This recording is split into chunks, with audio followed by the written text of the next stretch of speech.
Welcome to the 2025 Dialogue, a masterclass series by the HR Association of India. I am Neha Jagnani, and today's session explores a theme that resonates deeply with every young professional beginning their career journey. The topic for today is from campus to corporate, the mindset shift that matters. To help us navigate this crucial transition, we have with us Vikas Dua, a passionate HR and creative professional who blends leadership with creativity. With experience across hospitality, education, IT, ITES, and PR, he has helped build careers for over 120,000 individuals. He currently leads HR at Weber Shandwick IPG in India and serves as an executive fellow at Woxsen University. As the mind behind the HR in my heart, Vikas Wright speaks vlogs about HR and personal growth. A LinkedIn Top Voice 2023, India Campus Knowledge Expert, and Career Accelerator alumni, he is also the author of HR in My Heart and a TEDx speaker, inspiring students to navigate campus placements with confidence. He actively supports youth and learning platforms like Attayn, HuddleUp.ai, and BRICS CCI, nurturing future talents and promoting purposeful engagement. Vikas, thank you so much for joining. It's a pleasure having you. Hey, thank you for having me, Neha. It's been a pleasure interacting with you previously, and I'm happy that once again I get a chance to interact and spend some time with the HRAI community. This topic is especially very close to my heart from campus to corporate because over the years I've had the privilege of meeting thousands of young professionals, many from campus, and I've realized that the real transition isn't just about learning Excel or writing emails. It requires a lot more beyond that. It actually involves shifting the mindset. So I'm happy that we'll delve into some aspects of this and deep dive so that future campus students can benefit from it and enter the workforce with the right expectations and context. Sure. Thank you so much, Vikas. What a great note to start this masterclass. Really excited and looking forward to it. To begin with, Vikas, my first question for today is when students step into their first job, what do you think are some of the most common mindset challenges that you have observed? Yeah, so Neha, to be honest, I think there's a huge mind shift that is required. I think the biggest one, in my opinion, is the fact that in college and even previously in school life, you're kind of used to an effort-based rewards mechanism or reward system, right? But in the corporate space, we move into what is called an outcome-based expectations model. In campuses, participation always on often earns points, but in corporate life, performance really is what matters. And many pressures they expect structured guidance, like they had the workplace. So that's the other shift that is critical. Another mindset challenge is taking feedback personally because often students will tend to see it as criticism rather than an input for growth. And then, of course, in these times, there's that instant gratification trap. We all tend to expect very quick promotions, forgetting that learning the ropes takes time. The mindset is to build patience, humility, and curiosity. Traits that matter even after you've got the job, and maybe even more so. Right, right, sure. Beautifully put. I'll just summarize quickly for the audience's benefit. So the comparison was beautiful. It's your college life is basically effort based, but when you transition to the corporate, it's about outcome and performance. Then there is structure, then taking feedback personally, and the instant gratification. So these are the common challenges that one might want to take care of. Thank you so much, Vikas. So my next question is.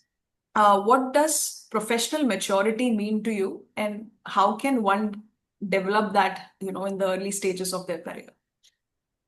Sure. So, professional maturity, if you really ask me, has nothing to do with age, interestingly, nothing to do with years of experience. It's often about how you show up. It's the ability to take initiative, to take ownership, to take charge, to see situations from multiple perspectives, and very importantly, to stay composed under stress. Now, mature professionals I've noticed in my experience, they don't just react, they respond. And there's a fine difference between the two. They understand that their accountability doesn't always come with authority. And developing this requires a few things that need to be done in a very conscious manner. One is listening more than you speak. Of course, in today's world, often the more gray areas, the more vocal people are kind of appreciated and are noticed. But in reality, the ones that really go far are the ones that listen more, Neha. And that's a skill that nearly needs to be honed and developed. The other important piece is to take responsibility even when things go wrong. They say success has many fathers, failure has none. And that's a reality we see day in and day out. But when things go wrong, can you step up and say, I own it, and I've learned from it, and this will not get repeated again? That's extremely important. And extending this further, I think one very key piece to keep in mind is to detach ego from learning. It's okay not to know everything. I mean, all of us don't have a software library like our LLMs or the AI models that we now so dependent upon. So it's okay to say that I don't know, but I'll figure it out. And professional maturity also involves balancing respect with assertiveness. So being able to hold your view, being able to communicate it, and take a stand when needed, all of this counts for professional maturity, in my view. Sure, sure. Very pertinent points, because especially how you started saying professional maturity is not about the age or experience. It is how you show up every day. And of course, very, very fundamental yet so important points. Listening becomes very crucial, taking responsibility, detaching the ego from your journey. So thank you so much. Very pertinent points.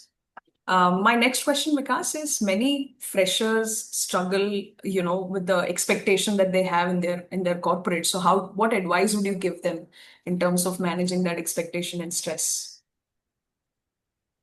Super question. I'm glad you asked this, Nia, because very, very important for young folks to absorb this.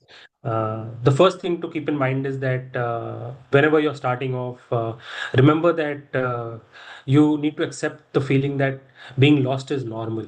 Everyone goes through it. It's nothing to be fearful about, nothing to be ashamed about. None of us start with the answers. We all have reached wherever we have with the guidance and the learning that we've managed to accumulate, right? And the first 90 days are therefore very critical, but they're very critical from the standpoint of learning, not proving anything to anyone.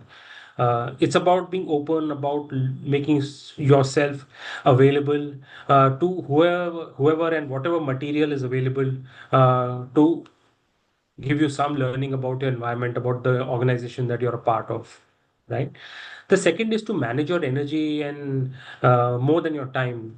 So make sure that even as you're learning, investing those hours, you don't get overwhelmed. You eat right, you sleep well, and move daily. That's extremely critical because a healthy mind and a healthy body will help you through this very challenging, early, and often unsettling phase. Sure. The third I would feel is that try and acquire or find yourself a buddy or mentor who can help you settle in, who can decode the culture for you and help you kind of understand this new big change that you're going through, right? It helps to reduce anxiety to a great extent. The pace feels fast mostly because you're still adjusting, and once these routines come in, you'll feel much, much better. Sure. And again, lastly, don't compare your journey with others. Everyone's growth is different. Managing expectations is about progress, and therefore, take baby steps. Just make sure that you're moving in the right direction. Take feedback from mentors, guidance from them. Make sure that you are, putting that into practice, and that will help you overcome some of that anxiety that is bound to come at you in the early months of your job. Sure, sure. Beautifully put, Vikas. So being lost is normal. The first 90 days being crucial. You should have a growth mindset because you're learning without any performance pressure. Managing your energy, again, healthy mind can make a difference. Finding a mentor, and lastly, don't compare your journey with others. Baby steps is what it takes to get yourself settled. So thank you so much for that. My next question, Vikas, is in your experience, how can one cultivate a growth mindset that lasts beyond their first job? and extremely important in these times. Again, I will say that even though I might sound repetitive, a true growth mindset often, Neha, nowadays we think is basically about uh, slogans like "never stop learning" or you must unlearn to learn and all of that. That's fine. That's interesting jargon, helps us remember concepts, but at the core of it, what it really means that you should stay curious and comfortable with discomfort. Fact is that things are changing at a pace now than never before. Every quarter, you could find yourself in a new sort of business situation which you have to navigate through. So it's important to not let that unsettle you. And it's important, therefore, not to kind of avoid such circumstances or avoid such situations, but seek them out proactively in a sense and try and attack them head on. Like they say in cricket, play on the front foot. It also is important to at such times take feedback without defending yourself. And one good way that I've experienced personally in my own career is by volunteering for projects or joining cross-functional teams which are outside your comfort zone, because they help you in multiple ways. One is, of course, they expose you to new areas of work or new dimensions of your organization which you may not be familiar with. But at the same time, they also help you to broaden or move out of the day-to-day monotony that your current role may be kind of pushing you into. And when you get to interact people from different departments, different functions, across different levels, there's always something that you will learn or acquire in that process, and that's where the real learning happens, right? uh, what also happens in India, as I'm sure you would agree, is that our parental and societal expectations always push us towards stability. Get that better title, higher title, get that new increment with the additional perks and facilities and what have you. But at the same time, it's important for us to keep reminding ourselves that that's fine, that's good if you're getting all of that. But real growth is often not linear. It's therefore okay to fail at times, change directions, try something completely new, and rediscover your why. Because the day you stop being curious and figure out something new, something interesting that the world is moving towards, is, I think, the day you stop growing. Sure. Beautifully put. Very thought-provoking, Vikas. So my takeaway was when you said that growth mindset is not just about learning and unlearning, it's about staying curious and being comfortable with the discomfort. And very thought-provoking insights on managing expectations of the society as well, because it may seem like a person is taking up pressure of a particular thing, but it could be a culmination of all the other expectations that the person is carrying. So it's very important to neutralize that and appreciate the learning curve, subject to each individual's growth. So thank you so much. This brings us to the last question, Vikas, which is how can young professionals align themselves with organizational culture while maintaining their individuality? So, Neha, every organization kind of has its own culture. That's a reality, and it's often uh, the expectation or the requirement that that individual will fit into the culture rather than mold the culture towards his or her preferences. And that's the reality as well, because ultimately the organization is bigger than the individual, right? So the starting point for every person, whoever enters a new culture, is to try and first understand what is this culture that one has entered. And the very simple way to do it is to really observe how decisions are made, how people interact or communicate with one another, what's rewarded, what behaviors are not rewarded. And once one has figured that out or got a sense of that, aligning oneself to that becomes slightly easier. Now, it doesn't mean that you just imitate and change yourself completely and get into that mold, because that also would not be fair to yourself as an individual. But what it means is that you must understand the why behind the behaviors and adapt a little bit wherever needed. The caution: don't lose your or don't lose your authenticity, but try and align to an culture and fit in with the ways of work, as they say in the organization. Now, if it is completely antithetical to what your intrinsic nature is or how you are as an individual, then it might even require you to be very consciously taking a call in terms of whether do you want to continue or not at some point. Because ultimately, I've noticed that people tend to thrive in cultures where they feel aligned, where at least 70 to 80% of their DNA is comfortable. So there are companies or cultures where very high competition, very cutthroat debates and interactions are the norm and are the expectations. On the other hand, you may have, and they are well-to-do companies doing extremely well in their own space. At the same time, you will have competition which operates on a different wavelength with a different kind of culture, where maybe collaboration, whereby the team, whereby people take precedence over the individual, and that's fine as well because those companies also end up doing well in their own space. So it's about finding what's aligning to you. So bring your own energy, your voice, your ideas to the organization in a way that you would prefer to. And if they're expected, accepted, if they are encouraged, then you know that the culture is kind of in alignment with you, and you can look forward to growing and building your career there for the long term. So the final word: be flexible enough to blend in, but firm enough to stand out. Sure. Thank you so much. Beautiful insights. So there's observe, understanding the why, and then aligning yourself. And lastly, you said bring your voice so that you don't lose your authenticity.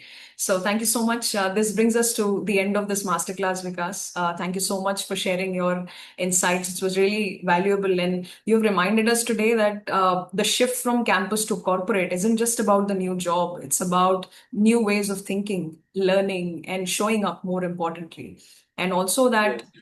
success is not about, in your early career, it will only begin if you're more, if there is humility, if there is curiosity, and that courage to evolve in the ecosystem. So thank you so much for your insights today. Pleasure. Thank you, Neha, once again for hosting this so wonderfully. And my pleasure to be here, and look forward to staying connected. Thank you so much. Thanks, Vikas.